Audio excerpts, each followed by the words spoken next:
नमस्कार प्यारे बच्चों।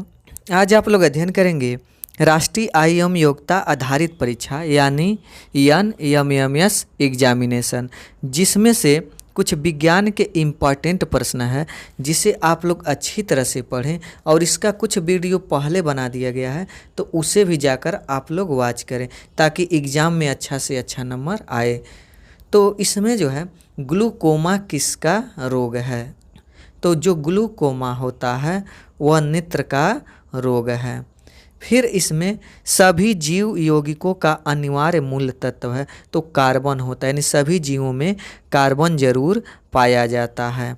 अगला डायनामाइट का प्रमुख अवयव है, तो डायनामाइट का प्रमुख अवयव नाइट्रोग्लिसरीन होता है। अगला पड़रहित में उपस्थित मुख्य धातु है, तो पड़रहित में उपस्थित मुख्य धातु मैग्नीशियम होता है। अगला प्रश्न, कोबाल्ट 60 उत्सर्जित करता है, तो कोबाल्ट 60 गामा किरणें उत्सर्जित करता है। अगला प्रश्न, पृथ्वी का पलायन वेग है, तो पृथ्वी का पलायन वेग 11.2 किमी प्रति सेकेंड है। अगला, हीटर का तार बना होता है, तो हीटर का तार नाइक्रोम का बना होता है। अगले प्रश्न पर चलते हैं। तो अगला प्रश्न इसमें है कि किसी पदार्थ को गर्म करने पर क्या प्रभाव पड़ता है? तो किसी पदार्थ को गर्म करने पर इसमें क्या होता है, आयतन बढ़ता है, और फिर उसके बाद किसी पदार्थ को गर्म करने पर आयतन बढ़ता है और द्रव्यमान नियत रहता है। अगला प्रश्न, ध्वनि की चाल किस पर निर्भर करती है? तो जो ध्वनि की चाल है वो माध्यम की प्रत्यास्था तथा घनत्व पर निर्भर करती है।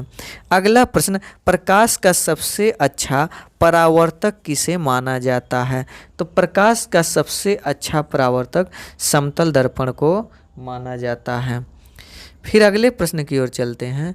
तो इसमें इंद्रधनुष का निर्माण किन किन क्रियाओं के द्वारा होता है? तो इंद्रधनुष का निर्माण प्रकाश का पूर्ण आंतरिक परावर्तन, अपवर्तन और वर्ण विक्षेपण पर होता है। तो इसमें यह पूरा। फिर जो है अगला, निकट दृष्टि दोष का कारण है। निकट दृष्टि दोष क्यों होता है?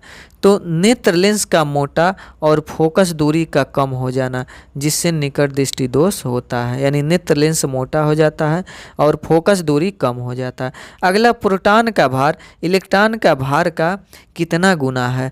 तो प्रोटॉन का भार इलेक्ट्रॉन के भार का 1840 गुना है। कार्बन डाइऑक्साइड गैस का गुण क्या है? तो यह अम्लीय होता है, कार्बन डाइऑक्साइड अम्लीय होता है। अगला, अम्ल का लिटमस पर क्या प्रभाव पड़ता है? तो जो अम्ल है वो लाल लिटमस पेपर को नीला कर देता है। अम्ल में कौन से तत्व के परमाणु अनिवार्य रूप से होते हैं? तो वह हाइड्रोजन के। फिर जो है अगला प्रश्न कि दिया सलाई बनाने में किसका प्रयोग किया जाता है?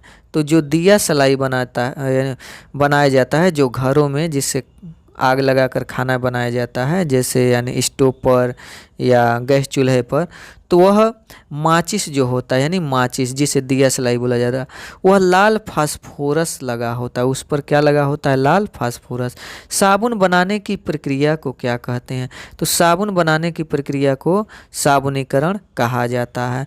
आमाशय में भोजन का पाचन किस माध्यम से होता है?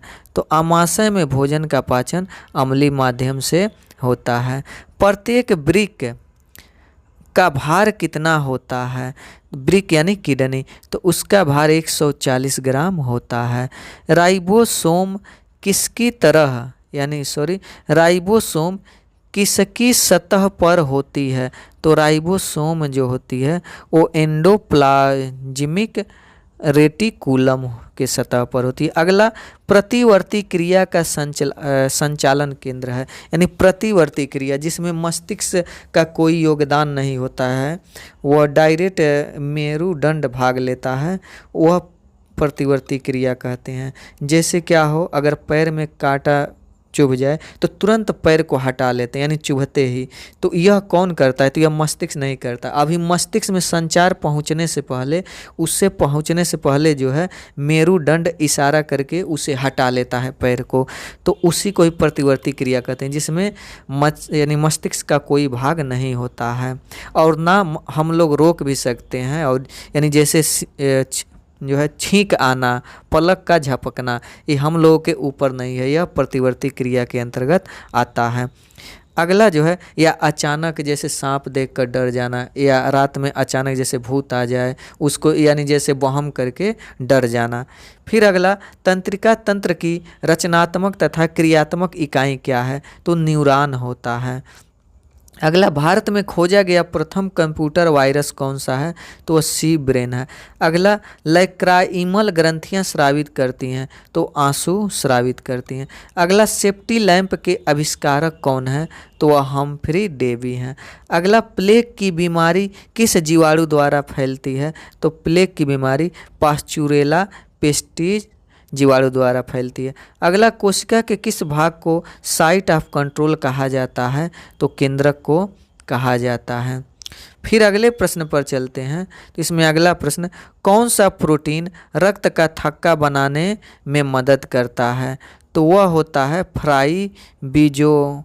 फ्राइबिनोजेन नामक प्रोटीन। अगला, पागल कुत्ते के काटने से कौन सी बीमारी होती है? तो वह होती है हाइड्रोफीबिया।